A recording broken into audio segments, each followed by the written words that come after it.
Hello again, my name is James Cunningham, and once again I'm going to go through a video tutorial here showing you how to complete the 4 questions on the Section 8 2014 higher level DCG paper. Alright, so as with the previous ones, I'm going to take you through each question one by one, starting with number 1 here, which is relating to skew lines. Question A2 relating to oblique planes. Second question A3 is relating to our conic sections, and question A4 then to perspective. Alright, so as usual I'll start with number 1 right through to number 4, explaining and showing you how to complete these questions.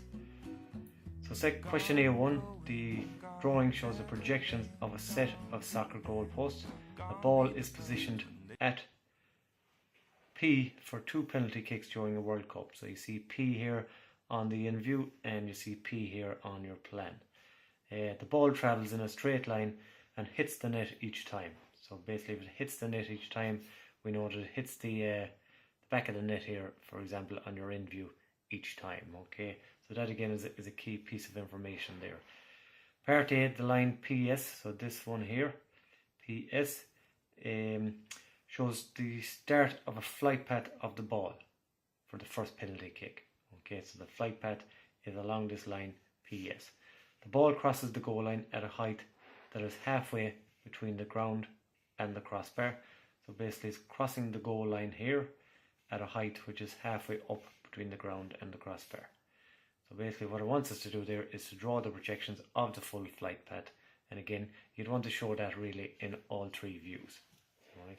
So the first thing I'm going to do here is I'm going to measure up halfway up between the ground and the crossbar. I'm going to draw that in. Okay, so we have 31 millimeters here, so half of that will be 15.5.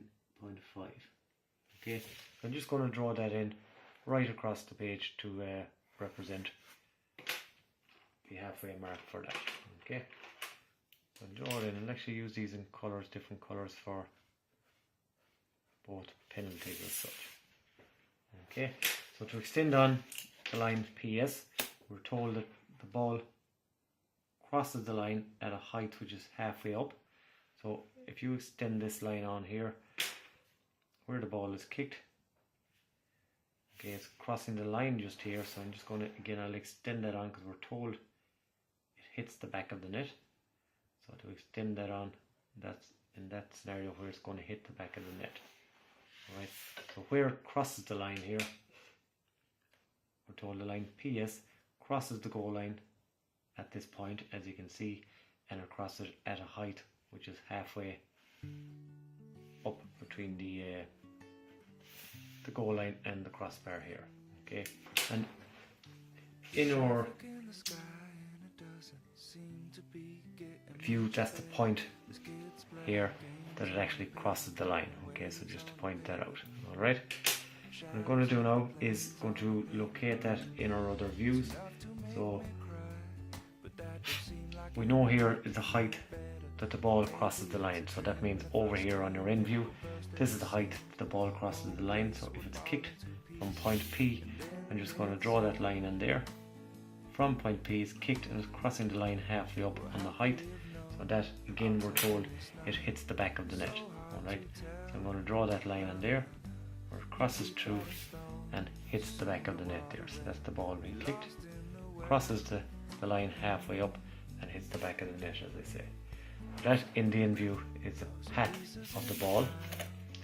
Alright, so the next thing I just want to do here, as we know the back of this is slanted, we're going to have to identify where exactly the ball stops here. Okay, because this portion here in plan, I've actually gone on a bit too far here with that line. This portion here in plan is actually slanted, although you're looking down on top but you can't see that, but it's actually slanted. So what we need to do is to project that point down. I'm going to draw that in pencil, project it down from the in view, okay, where it hits the back of the net. We're going to rotate that around or use your 45 degree set square basically to transfer it to your plan and across to where it intersects with the travel path of the ball. Okay, so this in fact is where the ball actually stops when it hits the back of the net. So we're going to call that P. I'll call that S1 if you like. S1 up here. So that's where the ball actually stops. So you can know from our elevation also, you can bring your height across. Again, important just to show the travel path of the ball in all three views.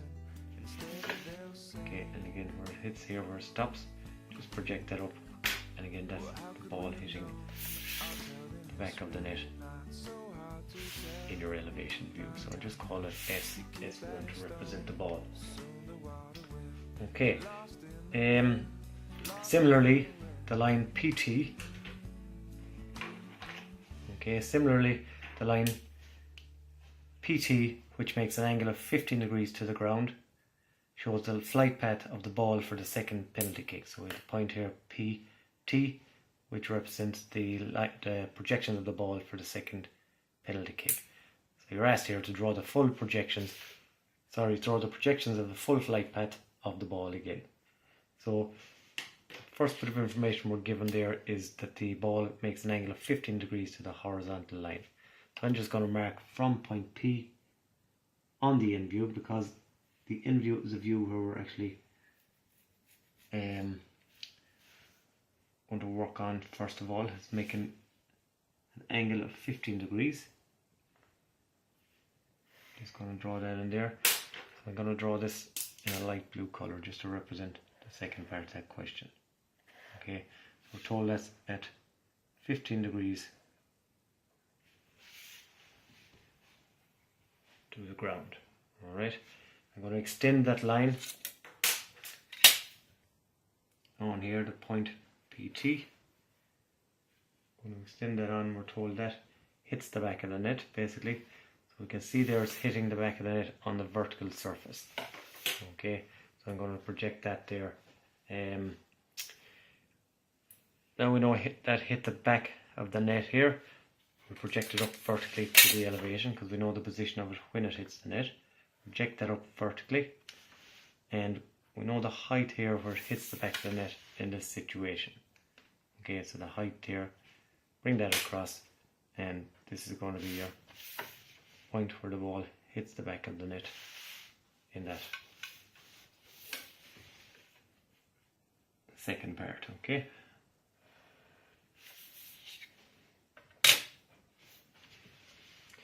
There you have it with that. We also, I suppose what we didn't do here is to mark our actual penalty spot on the view of the elevation. Alright, so we know that's going to be projected up. It's going to be actually on the ground there, the penalty spot, so we'll call that point P. Sorry, so that's just projected directly up as with any plan and elevation. That's your point P. Bring your P across to S to represent the projections of the ball here, and we're going to do the same thing over here. So blue color is the projections of the ball for the second penalty kick. Alright, so you see both of them there in plan, you see both in elevation, and you see both in the in view. So that's that question complete. There is another way of doing that, and it's possibly more accurate, because we know the ball here, I suppose when I look at that, it's going away from us slightly as regards the angle. It's coming over towards the side of the goal. But although we did say it's making an angle of 15 degrees to the ground. Another way we could do that is follow the flight path of the ball here. We know it hits the back of the net there at that point. What we can do essentially then, imagine that sloping up like your set square as if that was 15 degrees. Alright, so looking down on that, you're going to see a straight line as you see it here. Alright, so essentially what we're doing to get the true angle of that ball, or true inclination to the ground, you rotate that triangle down like that, and we'll come out perpendicular with this edge and then project up at 15 degrees. That will give us the position of that as well. Alright, so I'll just do that in a dashed line just to show you. So from point P, imagine we're folding that triangle down, coming up at an angle of 15 degrees. I'm going to draw that line of projection, and as I said, we're going to be coming out at 90 degrees here from the line PT. Okay. Just draw that in place.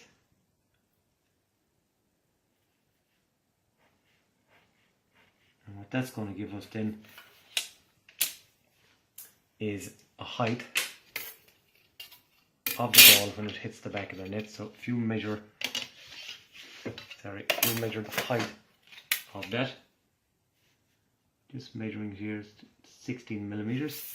Well, that height then can be transferred onto the back of the net here, 16 millimeters, which is going to give you the same line that we have discovered in the first option of that. So that's essentially question A1 complete, and now we're going to move on to question A2, which is our obliques plane question. So on this question, the 3D graphic below shows a piece of play equipment from a science museum which includes a truncated hexagonal prism. So you see the 3D graphic here, and you have the image of a pencil which is I suppose can be compared to your truncated hexagonal prism. Alright. The drawing on the right shows the incomplete projection of a similar hexagonal prism which has been cut by an oblique plane VTH. Right? So cut by this oblique plane VT and H. Okay. An auxiliary elevation is also given, so that's kind of a key part to that, or auxiliary elevation up here. So first of all, part A, complete the plan and elevation of the cut prism. So that's what we have to do here, complete the plan and the elevation of the cut prism. Right, so we need to look at that first and discover what information have we got and what can we use from that. So we know we have partial complete plan, partial complete elevation, and here we have our horizontal trace of the cutting plane. Okay, so the horizontal trace basically, as you know, is where the oblique plane, new cutting plane, intersects the horizontal plane.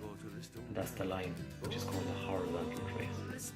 Alright, if you look at that, you'll see these lines here and the points that you already have are projected up parallel to this horizontal trace. Okay, and we know this is so because when you're playing cutting like that, any lines at different heights as such as this one here, are going to be running parallel to that. Alright, so just if you can imagine that, it'll bring you a long way on this question. Moving on with that, I'm going to determine where other points in that question are simply by taking the information I have here. If I know this point is brought up here, I know that's brought up from this point parallel to horizontal trace, I'm going to look at other points that can be transferred. Okay, we basically have none in plan, but what I do have is this point here at the top of the pencil in our auxiliary view. So I'm going to project that down parallel again. So I'm projecting this line down parallel from the point we have on the auxiliary view. Sorry there. Project that down. Put a little arrow there to help you with that. And we're going to move these points across, as we know that's the point on the top of the pencil. Okay, that tells us that the surface on top of the pencil comes as far as that red line. Okay, so that's this line here is represented as you see here. These two. I'm going to bring those out. Who can tell? Anyone for the last few chocolates now. Red line, right, projected down. And that's basically what's putting the pencil on that top surface. A 747 for Jackson Brown. They had to build a special rubber in that portion before the chief could start to play. Okay. We know it's based on a hexagonal prism. So this hexagon here, as you see in the end view, doesn't appear as a true shape, obviously, sorry, in the auxiliary view. But you know the points can now be joined down the other corresponding points in the view. Finish the plan of that.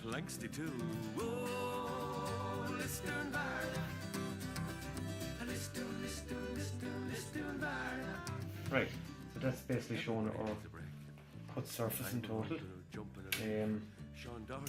Just going to shade that in just to make it stand out a bit again for you. A bit of colour on it, so just makes it a bit easier to visualise on the page. Okay, so that's your cut surface here shown in green. So now we know we have our points at land, so all I need to do is project those up. Okay, we know that our point here is on the top surface. Project that up and bring your top surface across to meet that. Alright, that's the one at the back, because we can now tell by the back and the front one here. So now I'm going to bring the front one up. I know that's this line here when it's brought up. So, or sorry, this one is actually going up as far as the top edge as well. Sorry, it's on the same level. So project that up, and that's just going to give you a point there on the top. This guy here we know we already have, so that's going to join back up. As you see here, you have the bottom and the top of it. That's going to join up to that. As you see it there. The bottom then here, we can see these are both on the horizontal trace, so they're at ground level, which gives you this point. So the next one we need to find is this point here at the front. Project that up again and bring your point across. You can see they're very close to the last line that was projected up. Okay, so I'm going to join the corresponding points up. Just be careful here that you do have the correct points joined, because it's very easy to cross over and get the wrong ones joining up. Especially here on the top, for this previous one on top we brought up, and that joins back to the one that bears us halfway down. Okay. And that again, just to colour that in, just to make it a bit more visually pleasing. I'm going to colour that in, shade it in, just to show you the cut surface in elevation. Alright, so all in all, complete the plan and elevation of the cut prism was part A, and that's exactly what I've done here. Moving on to part B, determine the true shape of the cut surface. Alright, to determine the true shape of this cut surface here. Alright, I know that shape is cut by a plane. Okay, so essentially what we need to do is to look in at 90 degrees to that. So what we're actually going to do using the rebatment method, if you imagine our cut surface is on my set square here, which is acting as a plane, if you roll that down onto a flat surface, you're going to see the true shape of it. Okay, so the way to do this on our drawing sheet is to come up to our auxiliary view. We know this is the true angle of our auxiliary view because we're looking along as a point view. We're going to rotate that around. So each point here at the top and this guy here in the middle, rotate them around, project them down parallel to the horizontal trace, and then project the corresponding points out here perpendicular in order to get the true shape.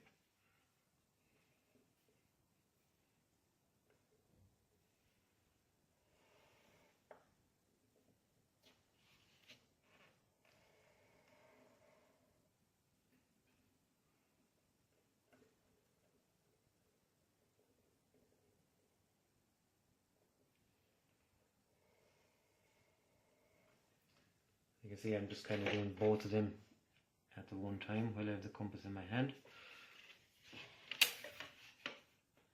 Project the points across parallel to the horizontal trace.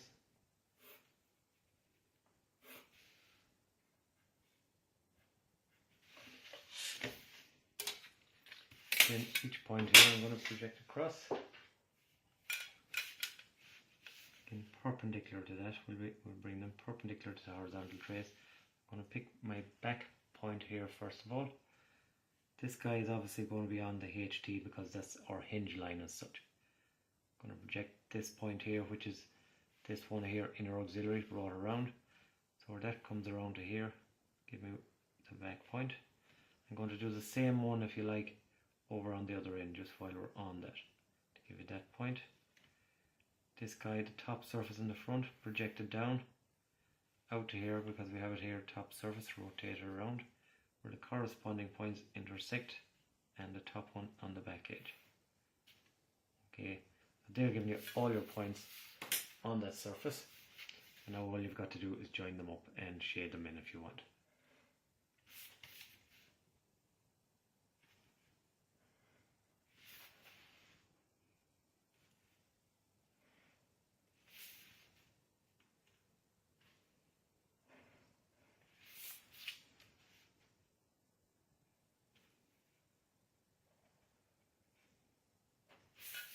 Okay, so that again is our cut surface.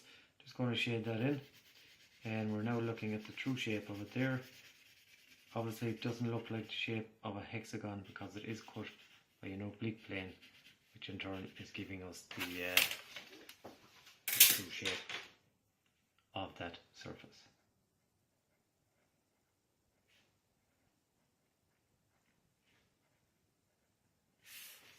And that's the question A2 complete on oblique planes. Question 3 here in section A. The 3D graphic below shows a tangine, which is a type of clay oven frequently used in North African cooking. So here's your tangine. You can see the curves and the shape that are on that. Alright. The drawing on the right shows the incomplete elevation of the tangine. So you have your incomplete elevation of it here. The upper lid is based on two semi-parabolas, which are inscribed in rectangles, and the lower dish is based on a semi-ellipse. So the lid, two semi-parabolas with our rectangles given here, and the base is the lower dish is based on a semi-ellipse. Okay, so part A on that, V1 and V2 are the vertices of the semi-parabolas. Here you have V1 and V2. P is a point on the semi-ellipse. Point P here on the semi-ellipse at the base, and small portions of the two curves have already been drawn. So the small portion of the ellipse here, small portion of the parabolas here. Complete the elevation of the tangine. Show clearly how the exact length of the base is obtained. Okay, so you show after how the exact length of the base here is obtained. Alright, first of all, I'm going to draw here is the two parabolas up here on the dish, or the semi-parabolas. Alright, we have partial curve here. We now have our vertices here. So I'm going to carry on and draw that as you would with your parabolas in any situation. I'm going to divide it up along the side here, the rectangle, divide it up into equal parts, the same number of equal parts along the top, and I'm going to draw the parabola. Okay, I'm going to project them across into the other side and locate my points to finish that.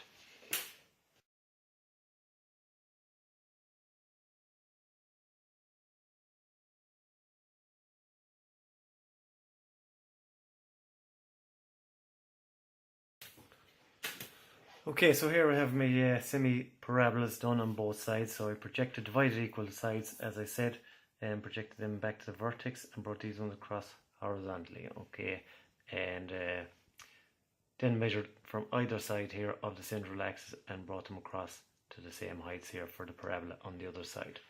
So show clearly how the exact length of the base is obtained. Sorry, this is for the next part.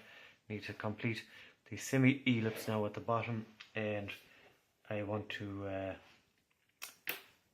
show clearly, as it says here, how the length of the base is obtained. Alright, so the first thing I'm going to do here is, with my ellipse, we know we have our major axis here and we have our minor axis.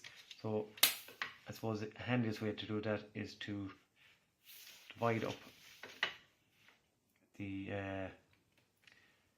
ellipse. I'm going to divide that into two equal parts, so using my 60 and 30 degree set square.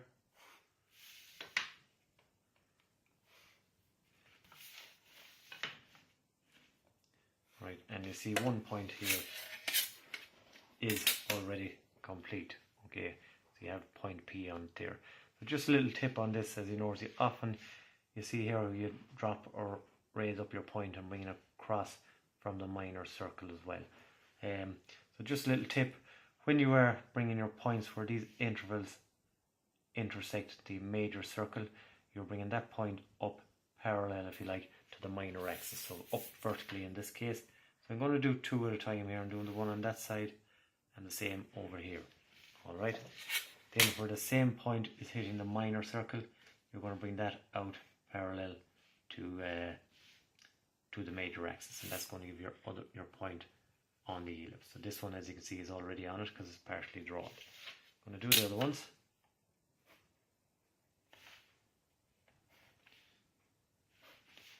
Okay, so again, where it hits the minor axis, we go parallel to the major. Let's give me two more points here, and we have our last point, of course, on the minor circle. Join those up, and when you join those up, that in turn is giving you your semi-ellipse, okay, but don't forget there is a flat portion on this tangent. Alright, so show clearly how the exact length of the base is obtained. So now that I have my semi-ellipse drawn in, we can carry on here. We're showing where the flat base is. Alright, so just extend that on, and that here is your exact length of the base. Alright, if you want to write that in even, exact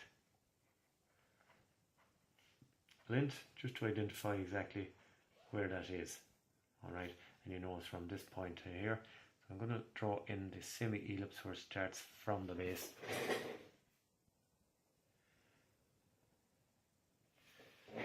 And that again is your tangent there complete. Just again to show you the difference it can make, I'm just going to add a bit of colour to that. Alright, so the base of the tangent is here, just to shade that in, give it a nice effect on the sheet. Doesn't take long, as I said, so quick shading, and it really enhance your drawings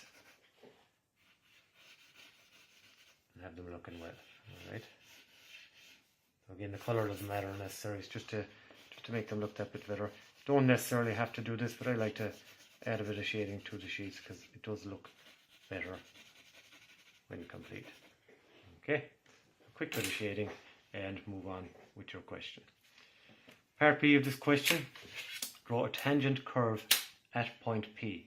Okay, so sorry, a tangent to the curve at point P.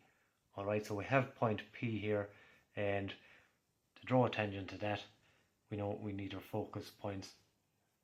Alright, or focal points in order to carry on with this. So as we know, with our focal points, if you measure half the length, in this case when you're given your major and minor axis, half the length of the major axis with your compass, scribe your arc from the minor circle there directly below the center point, scribe that arc across the major axis on both sides. Okay, that's going to give you your focal point 1, F1 and F2. Join the focal points to point P.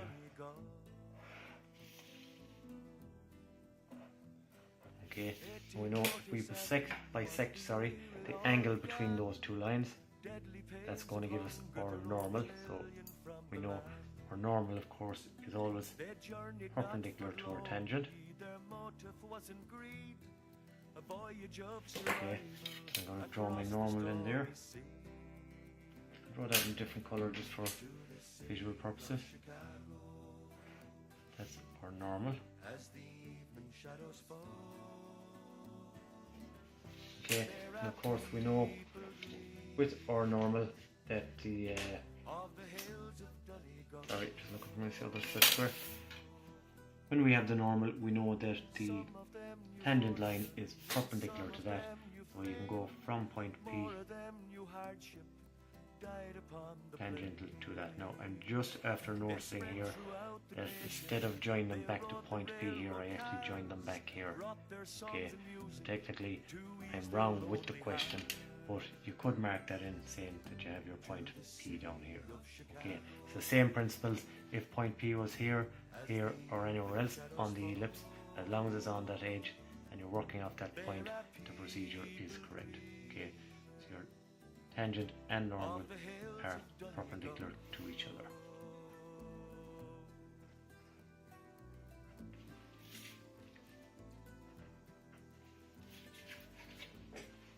Okay, and our last question here is our perspective question.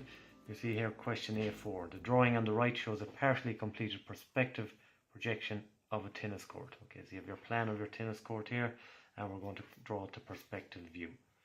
The position of one of the vanishing points, VP2, you see that here, is shown. Locate the other vanishing point. Alright, I'm just going to do that part first of all, in locating the other vanishing point. So we see what we've done here from the spectator on our perspective view. We come parallel to the edges, if you like, of the tennis court until it hits the picture plane. Alright, so on the other side, I'm going to do the exact same thing. I'm going to draw up vertically here which is parallel to this side of the tennis court, hitting your picture plane, and that's projected down at 90 degrees then to our horizon line here from the picture plane. So at 90 degrees here.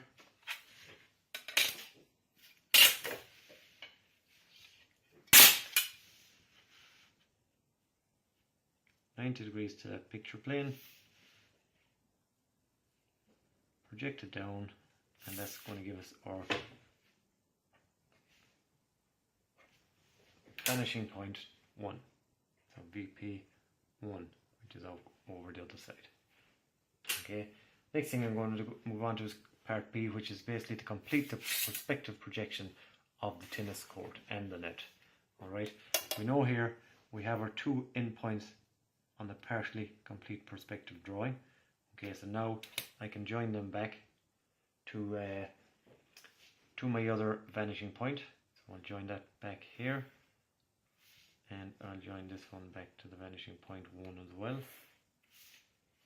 Okay, so now we need to locate another point, which is the end of the tennis court up here. So we're following procedure here from our spectator. We're going to bring a line up to each point that we're looking for. So up here to this front corner. Alright, I'm going to call that number 1, 2, 3 and 4. So we already have number 3 and 4. Now I want to locate number 1 on our perspective drawing. So again, once those lines hit the picture plane, alright, so any of those lines, when you go from your spectator up to any of these points, where they cross the picture plane here, you project them back perpendicular to it onto your perspective drawing in order to locate them. Okay, I'm just going to line that up there, in line with that. Project the point where it hits the picture plane back to the perspective drawing, and now I have my corner number 1 in place. So once I have that, I can bring that back to vanishing point number 2, and we see the outline of the court as you have it here. Okay, basically what we need to do now, we have the 2 ends, the 2 sides of the court, is pick our other points along here, join them from the spectator to each point. Where those points hit our picture plane, you project them back onto the corresponding edge, if you like, within your perspective drawing. So I'm just going to do those and speed that up a small bit. Alright.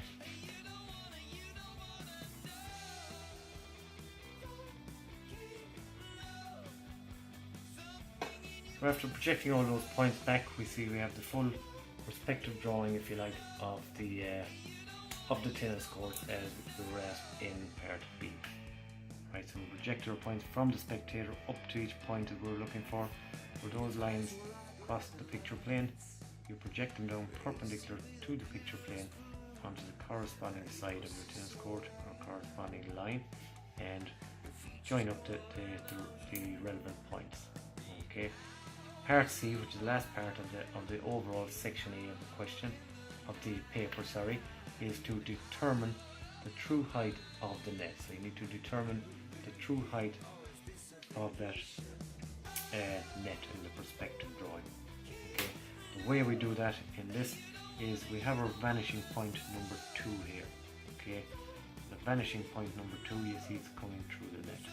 So what we do with this is we extend those 2 lines, so basically the top and bottom of the net, extend them on here onto this line here where you see it's passing through the corner. Okay, so once the bottom one hits that line, if you draw that line and project it back up towards, or say parallel to the lines of projection, and that is going to give you the height, the true height of your net. Sorry, I'm just getting a different colour for that. That's going to give you the true height, as asked here, the true height of the net. Okay, so again, identify and label that as true height.